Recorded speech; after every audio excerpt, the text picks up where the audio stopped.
Business Essentials Podcast. Unlock your career. Learn to speak business English like a pro. Hey folks, ever freeze up before a tough chat, heart racing over what might go wrong? Welcome back. I'm Marcus. Delighted to have Sarah here, spotlighting the pre-talk magic that turns anxiety into smooth sailing for those game-changing conversations. Hi, Marcus. Wonderful to connect with you. You too. Business English buffs at B2 to C1. Soak up our pro phrasing. It's your toolkit for real-world talks. Today, we spotlight navigating tricky convos with spot-on language. Love that. Ready to unpack why prep is key, common pitfalls, and a foolproof setup framework. Fantastic. So, Sarah, when folks dodge those hard talks, what's brewing underneath? What's the real price tag on that avoidance? The cost is massive. Research shows 43% of employees waste 2 weeks or more just ruminating about unresolved workplace problems. 1 in 3 employees estimate their inability to speak up costs their organization at least $25,000. Wait, $25,000 from one conversation they didn't have? At least. Some people, about 19%, estimate their silence cost $50,000 or more. When you don't address an issue early, it compounds. Quality problems worsen, team dynamics deteriorate, customers leave, deadlines get missed. The damage accumulates silently until it becomes catastrophic. So basically, avoiding the conversation doesn't protect you. It actually makes everything worse? Right. And there's the personal cost. About 66% of people experience significant stress or anxiety when they know they need to have a difficult conversation. You're losing sleep, you're distracted, you're mentally rehearsing worst-case scenarios.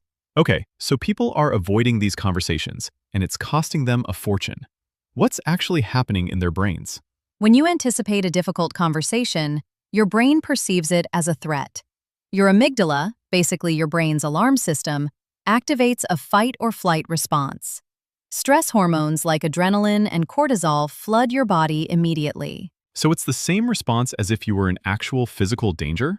Your brain doesn't really differentiate. And here's what makes it worse. When your amygdala activates, your prefrontal cortex, the part responsible for reasoning and calm communication, basically goes offline. Daniel Goleman calls this an amygdala hijack. That's a good phrase, amygdala hijack. How would you use that in a real meeting? You might not use it in the meeting itself, but you definitely use it when coaching someone. You'd say something like, I think we both experienced an amygdala hijack in that meeting. Our emotions took over and we stopped listening to each other. So basically, you're hijacked by your emotions? Right. And when that happens, you can't think clearly. Your memory becomes unreliable. You default to fighting. I'm right, you're wrong. And productive dialogue becomes impossible. This is why preparation is so critical. All right, so let's talk about what people get wrong. What's the biggest mistake? The biggest mistake is what I call the ambush approach. You call someone into a meeting with no warning, no context, no preparation. You just say, we need to talk, and their anxiety immediately spikes. Give me an example of what that looks like. Imagine you're sitting at your desk working, and your manager walks up and says, hey, can you come to my office right now? We need to discuss something. No context, no explanation, just that ominous statement. Yeah, my heart rate just went up thinking about it. Right? And immediately, your brain is catastrophizing. Am I getting fired? Did I mess something up? You go into that meeting already in threat mode, already defensive, and your manager hasn't even said anything yet. So the conversation is basically sabotaged before it even starts? Research shows that scheduled, clearly framed conversations have a 75 to 80% success rate. Ambush conversations? Only 25 to 30%. That's how much the setup matters. So what should they do instead? Schedule a specific time in advance and state your purpose clearly. You might say, I'd like to discuss the project timeline from last quarter. I think we can find a better approach together. Do you have 30 minutes tomorrow afternoon? And that reduces the anxiety? Dramatically. Because now they know what the conversation is about, they know you're approaching it collaboratively, and they have time to prepare. They can show up regulated instead of reactive. What's another mistake people make in the setup? Leading with your story instead of the facts. You walk in and immediately say something like, "You clearly don't care about this project because you didn't attend the meeting." And that's a problem because you're making assumptions about their motives? The moment you do that, they go defensive. They're not thinking about the facts anymore. They're defending themselves against your accusation. Can you give me the phrase exactly as you'd say it the right way? Instead of, "You clearly don't care," you'd say, "You weren't at the Tuesday meeting where we discussed project deadlines. Can you help me understand what happened?" You start with the fact, then you ask for their perspective. So you're separating the observable fact from the story you're telling yourself about that fact. Right. And there's actually a great phrase for this from Brené Brown. The story I'm telling myself is, you might say, the story I'm telling myself is that maybe priorities weren't clear, and I want to check that with you. That's really powerful. So you're owning that it's your interpretation, not the truth? And that creates safety instead of threat. Okay, so we've talked about not ambushing people and not leading with your story. What's the framework you recommend? I use a 4-phase system. The first phase is internal preparation. Before you ever contact the other person, you spend 15 to 20 minutes asking yourself, what am I genuinely upset about? What's the fact versus what's my story? What's my actual purpose for this conversation? So you're regulating your own nervous system first. You can't regulate them until you regulate yourself. So you name your emotions without judgment and clarify your genuine purpose. Not, I want to prove I'm right, but what outcome would be good for both of us? And that changes how you approach the conversation? Completely. When you're clear on your mutual purpose, the entire conversation shifts. You're not trying to win an argument, you're trying to solve a problem together. For our listeners learning English, what does mutual purpose actually mean? Mutual purpose means a shared goal, something that's good for both people. In business, we use this phrase all the time. You might say in a meeting, let's establish our mutual purpose here. We all want the project to succeed on time and on budget. So it's about finding common ground. Right. And research shows that when both people can see that mutual purpose, conversations go dramatically better. Even contentious issues become manageable when you're working toward a shared goal. All right, what's the second phase? The second phase is perspective integration. This is where you actively imagine their viewpoint.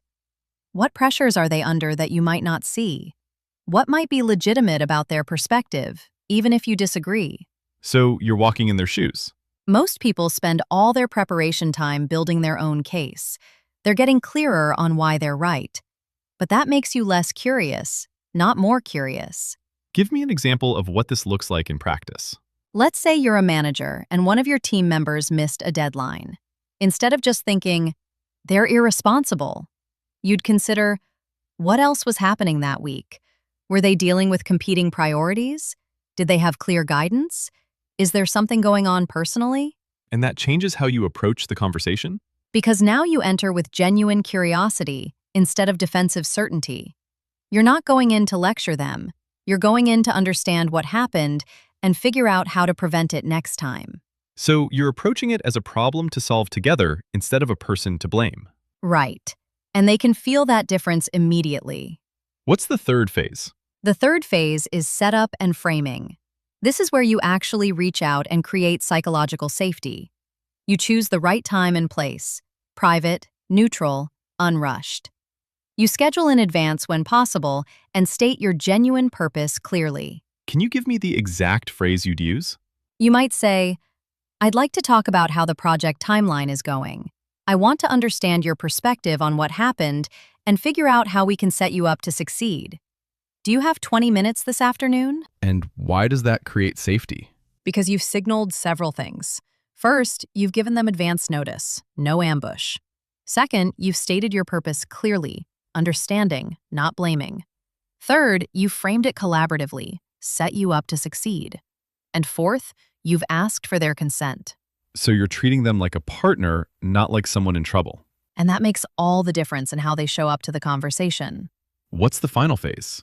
The final phase is the actual conversation, and I use something called the STATE method. It stands for share your facts, tell your story, ask for their path, talk tentatively, and encourage testing. Walk me through what that sounds like. Let's use our deadline example. You'd start by sharing the fact.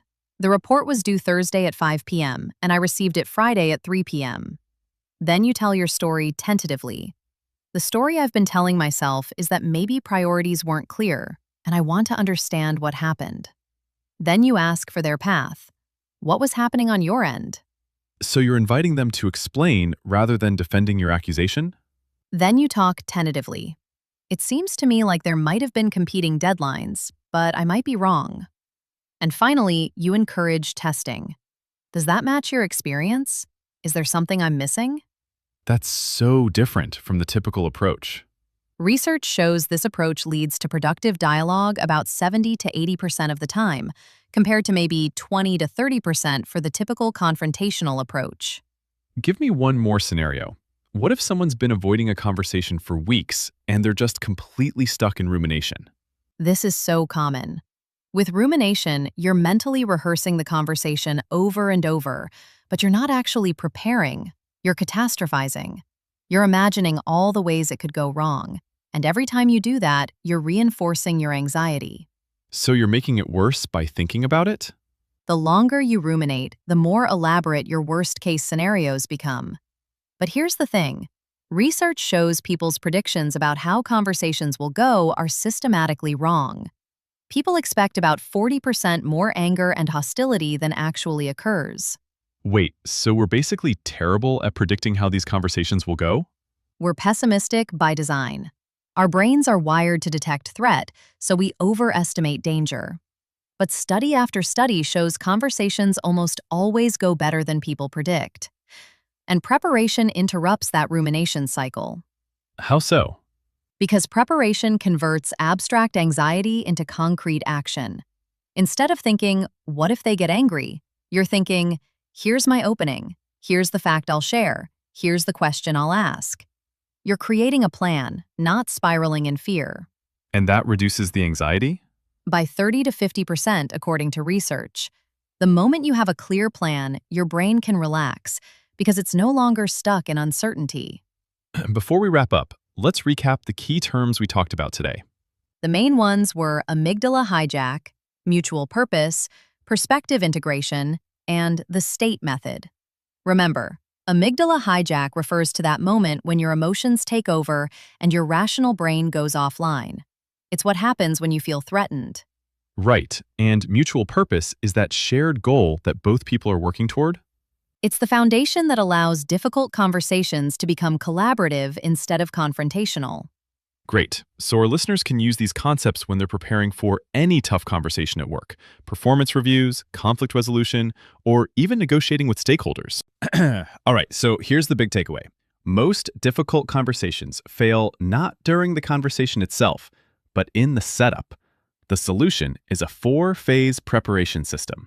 Internal preparation to regulate yourself, perspective integration to understand their side, setup and framing to create safety, and the state method for the actual dialogue. Sarah, what's the one thing you want people to take from this? If you remember only one thing, make it this. Your fears about how the conversation will go are almost certainly worse than reality. Research shows conversations go better than predicted 85% of the time. So stop ruminating, start preparing, and trust that the conversation is probably not going to be the disaster you're imagining. That's powerful. All right, listeners, think about one difficult conversation you've been avoiding. What catastrophic story are you telling yourself? And if you prepared using this framework, what would change about your confidence? Let us know in the comments. And if you actually use this 4-phase system this week, come back and tell us what happened. How was the actual conversation different from what you predicted? Sarah, working with you is always invigorating. Your passion and clarity make each episode both enjoyable and impactful. I'm grateful for the great teamwork and fresh perspectives you bring. And to our listeners, thank you for joining us. Keep applying what you learn here to strengthen your communication and leadership approach. We truly appreciate your continued engagement and feedback. You're the reason we keep pushing to deliver conversations that make a real difference. In our next episode, we'll unpack a challenge that many professionals face: deciding when to escalate an issue to your manager. Should you resolve it independently, or is it time to involve leadership? We'll share a clear framework to help you make confident, well-judged choices. Don't miss it. It's practical guidance that could change how you navigate tough situations at work. Business Essentials Podcast. Unlock your career. Learn to speak business English like a pro.